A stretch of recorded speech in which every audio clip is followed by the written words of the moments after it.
The Demon with Matted Hair, from the Jatakas. Jatakas are tales of the Bodhisattva, narrated by Buddha to his disciples. The stories were written around the 4th century BC. Bodhisattva refers to the Buddha in his previous human or animal lives, reaching the final enlightened state through noble deeds done then. Buddha narrates this story about an encounter between a brave young prince and the demon with matted hair. The teacher, Buddha, told this story in Jatakas about a brother who ceased striving after righteousness. The teacher said to him, "Is it really true that you have ceased all striving?" "Yes, blessed one," he replied. Then the teacher said, "O brother, in former days, wise men put effort in those places where effort should be put, and so attained unto royal power." And he told a story of long ago. Once upon a time, when Brahmadatta was king of Benares, the Bodhisattva was born as a son of his chief queen. On the day of his naming ceremony, they asked 800 Brahmanas, having satisfied them with all their desires, about his lucky marks.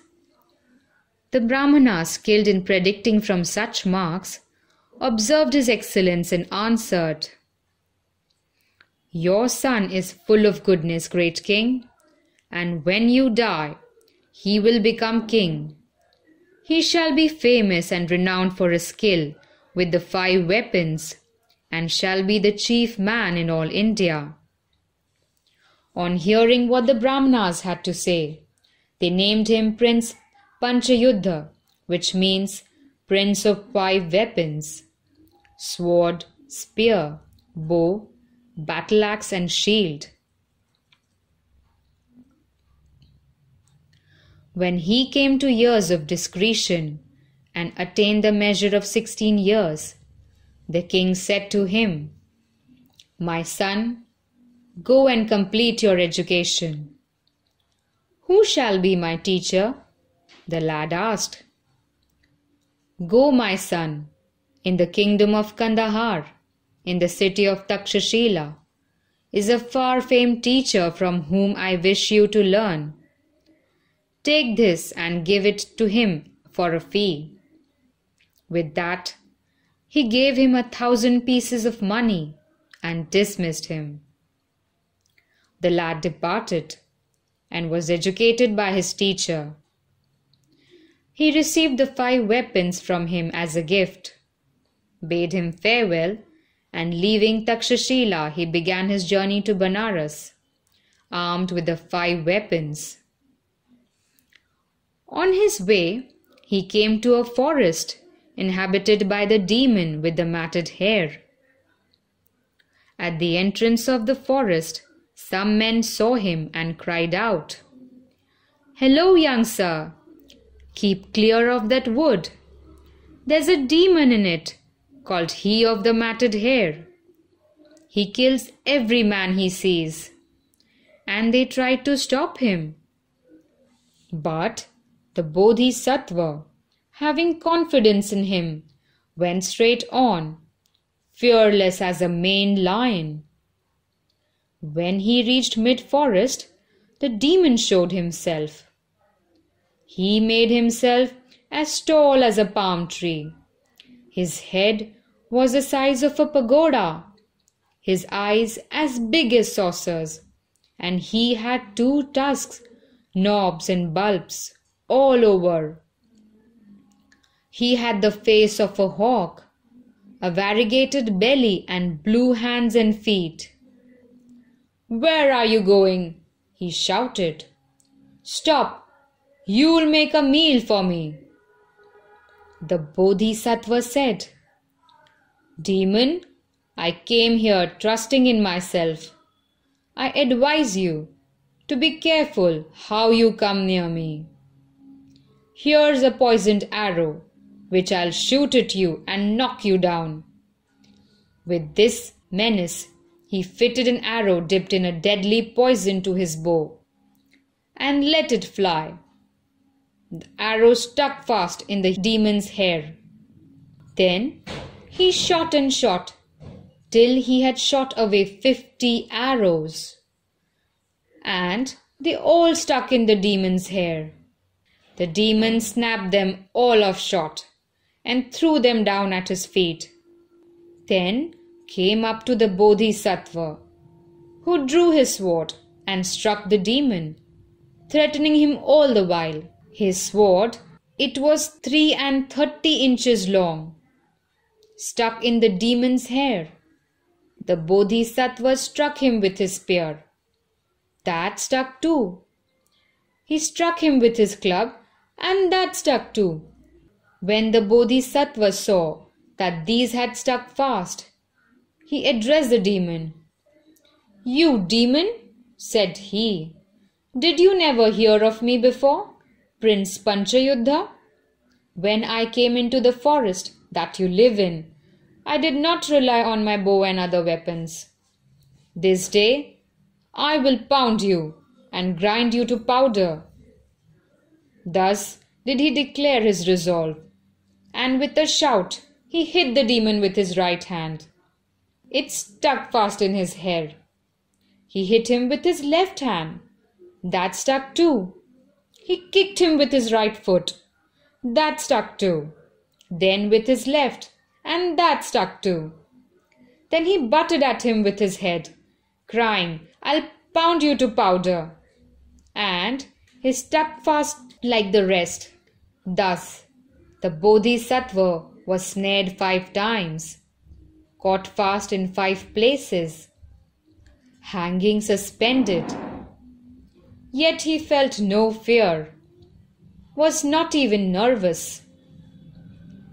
The demon thought to himself, "Here's a lion of a man, a noble man, more than man he is.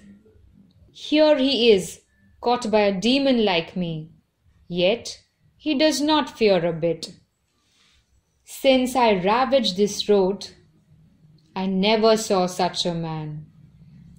Now why is it that he does not fear?" He was powerless to eat the man, but asked him, "Why is it, young sir, that you are not frightened to death?" "Why should I fear, demon?" replied he. "In one life a man can die but once. Besides, in my belly is a thunderbolt. If you eat me, you will never be able to digest it. This will tear you inwards into little bits and kill you. So we both shall perish. That is why I fear nothing." By this, the Bodhisattva probably meant the weapon of knowledge, which he had within him. When he heard this, the demon thought, "This young man speaks the truth. A piece of the flesh of such a young man as he would be too much for me to digest. Even if it were no bigger than a kidney bee, I'll let him go." So being frightened to death, he let go the Bodhisattva, saying, "Young sir, you are a lion of a man. I will not eat you up. I'll set you free from my hands, as the moon is disgorged from the jaws of Rahu after the eclipse. Go back to the company of your friends and relations." And the Bodhisattva said, "Demon, I will go as you say. You were born a demon, cruel, blood-bibbing, devourer of the flesh and gore of others, because you did wickedly in former lives. If you still go on doing wicked deeds, you will go from darkness to darkness. But now that you have seen me, you will find it impossible to behave wickedly. Taking life of living creatures causes birth as an animal in the world of pretas, or in the body of an asura. Or, if one is reborn as a man, it makes his life short."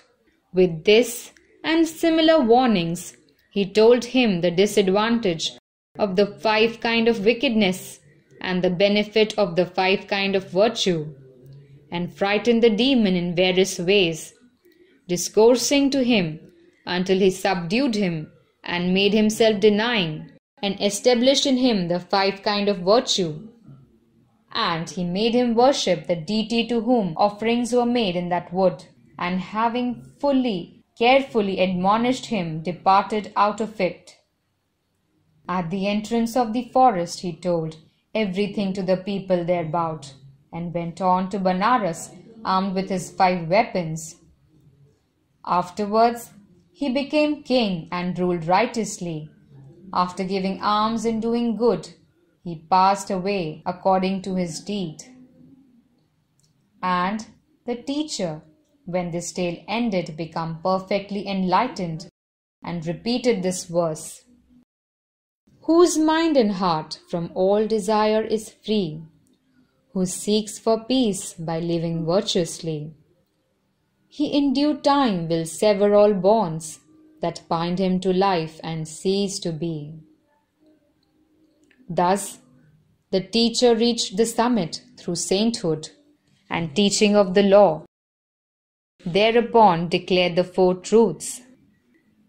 At the end of declaring of the truths, this brother also attained to sainthood. Then the teacher made the connection and gave the key to the birth tale, saying, At that time Angulimal was a demon, and the prince Panchayuddha was I, myself.